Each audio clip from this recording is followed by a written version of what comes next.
Hey guys, it's Eric Weingartner with Weingartner Racing. This is a product review video and it's about one of my heads. This head that you're going to see right here is the Brodix Dragon Slayer. It's my 248 wing. This one has the wing in it. I have one that doesn't have it and it has one that has it. I won't go through the wing in this video, it would take too long. But I mean, I'll show you, but I won't go over reason for it and stuff. Anyway, let's talk about what this head is. I actually like these heads. I poured a ton of Dragon Slayers. I really do. So for instance, you're probably gonna see a bunch of Dragon Slayers coming up because I've got, there were 5 here. This is the first set of the 5. Then I'll have, after that, it'll be a Profiler small block Chevy getting imported. Hopefully the Brodix and BRX heads after that. And then 2, 3 more Dragon Slayers after that. So in other words, I do quite a bit. This one is my 248cc version. Now, this one it's standard valve spacing, so uses most pistons will fit it. The chamber, even though I've modified it slightly, this is, I'd say 90% of what it came from Brodix. Brodix has a 68cc chamber. These have been milled to 64 cc's, so they're 64 cc's. The chamber itself, since it's so close to Brodix, then you might say, why didn't you alter it? Because there's a lot of pistons already right now that are available that fit this chamber.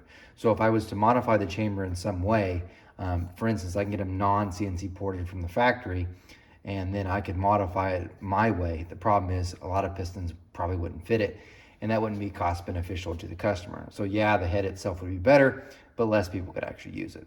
So anyway, point being is the chamber is really close for what it is from Brodix. The things that get changed is I blend in, of course, better because of what I do. So the valve size has changed. This is now a 2-125 intake valve and a 1-575 exhaust valve. And I know some of you are like, well, why did you shrink down the exhaust valve? Well, the exhaust valve got smaller because I made the intake valve larger. The intake valve being larger, it moves more air, it's just better. I know some of you are worried about, well, what about the exhaust valve? I'll show you that in a minute because you'll be surprised, trust me. Anyway, 2-125, 1-575. It's a 50-degree valve job on both the intake and exhaust. Okay, so there's that. Let me grab something to point with. Screwdriver. You will notice that in here I put sleeves in between here where the head bolt hole is, because it does break through when I go porting. It'll break through from this side to this side. And if you watch any of my other videos and I talk about big blocks, you'll see a whole slot through here and I just leave it. So you might ask yourself, why do you have a sleeve in here? Well, here's the reason why. And in some of my testing, and I've done some more testing from customer stuff, what I found is having this in, at least on the 23 degree stuff, it makes slightly more power, just because I think this could just be an isolated event from what that one customer did. But so far to this day, it seems like it really works. Doesn't mean it works for everybody, but I'm saying so far from what I've seen, it works. Having this in, it's not pulling air from the other one. In other words, when you leave this slot open, it's trying to pull air through the side here from that one, and it disrupts the airflow here, and I don't think it makes the port work as efficient. Now, granted, on a flow bench, you might block off one side and you flow it, and it looks fine, but on a live engine where it's trying to rob from itself, I don't know that it works that good. Granted, the head stud's in there, so you're like, well, it's blocking most of the flow. I will say, like on a small block Chevy, this stud size, the 7/16's got a lot of play in this hole, so there's more that gets through. When you have a 3/8 hole like my Headhunters, that's a 3/8 head bolt here, I won't put a sleeve through because that stud really does fit it's pretty tight in that hole. So there's not as much leakage. Unlike these where the hole size, even with the stud around it, it's pretty good amount of air that slips through. So I just want to point that out. Okay, so there's that. It's a good casting, everything's strong with it. But it's got the vane in the right spot and like I said, 50-degree valve job. Angle plug. By the way, I can order a straight plug. I have had a customer ask that. Here is that wing. You can see it on the floor right there. Now, other people have done it before in the past, and I don't claim that I invented it. The first time I heard about it was from Darren Morgan when I attended his porting class, and you could see it on some of the big blocks. There's a whole lot of purpose for this. It's not a universal thing, so you can't just throw it in any head and it makes it good. Matter of fact, I have a 248 that doesn't have it in there, and there's a reason for that one. So anyway, the wing's in here, and it does slightly change the flow characteristics of the head. But the reason I'm showing you this is because this head requires shaft rockers. So my 242, which is the smaller version of this, does not require shaft rockers. This one does. The push rod slots moved over. I have them move it over. And because of that, it takes an offset. So you have to run shaft rockers. And this one requires a 450 offset on the intake if you're using a 180 or 180 lifter offset or higher. So if you got a 210, you can use a 450. However, typically I sell them with a 550 offset because this way you can run a standard lifter. So you can run an on-center lifter. So if you got that and you're like, oh, I want to use this head, but I don't want to change lifters, fine. The 550 offset will do it. 450 offset will clear with a 180 lifter. And by the way, both those are with a 3/8 push rod because there's no sense of putting 5/16 on this steel. Anyway, because of the reason why it takes shaft rockers is because it gives me more area here at the pinch. So the pinch area is at 2.77 and it can grow larger, but for this particular one, it's 2.77. I have other ones that go up to 2.83. This is a 1206 intake gasket, so it can work with most intake manifolds. I'm not a fan of the 1207 because what happens is, if you notice right there, that's your rocker arm stud. When you start making that higher, one, not a lot of intakes will fit it, and two, if you do it right and you carry it through, you end up with less material here, which makes the less material to hold onto the bolt. It just makes me more nervous. Biggest thing is a lot of manifolds won't work with it. There's not enough material on the top side to clear. It's not the end of the world. Not all manifolds, by the way.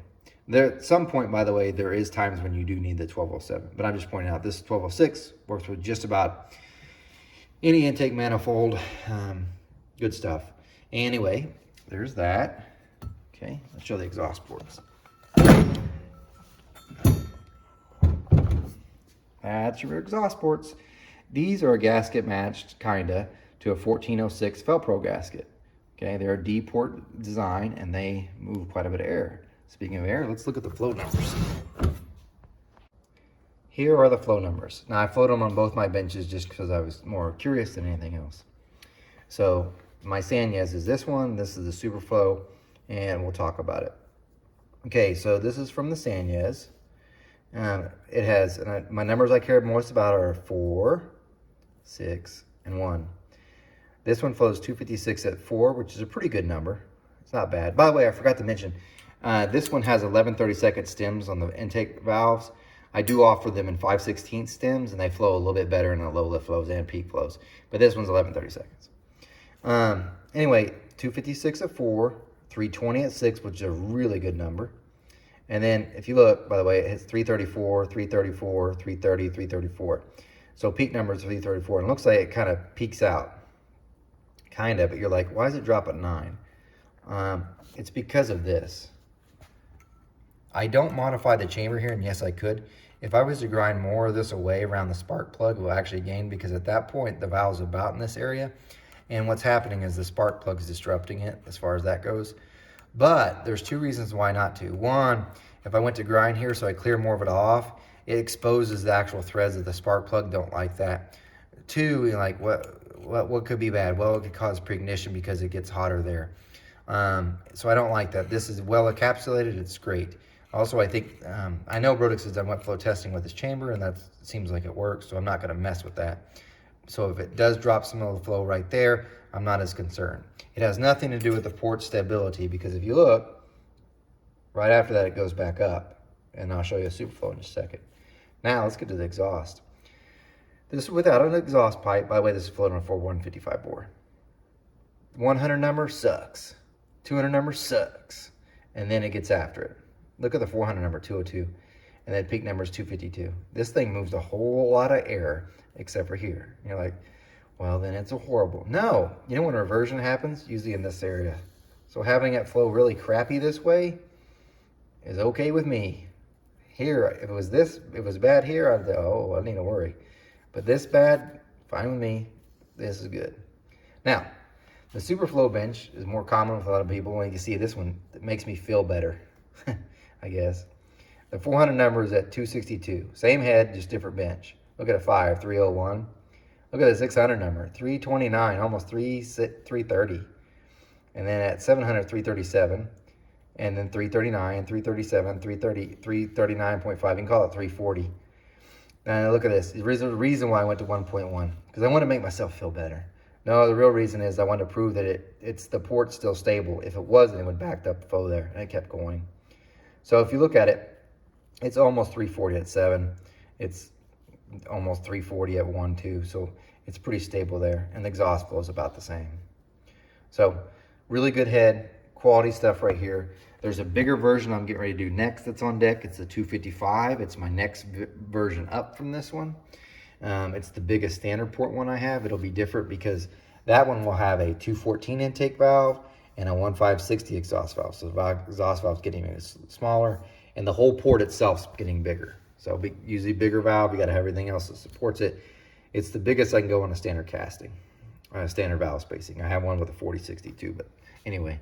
That's be the next one that you see, and I don't know when I'll get to that. Got to get some other stuff done but first before I get to it.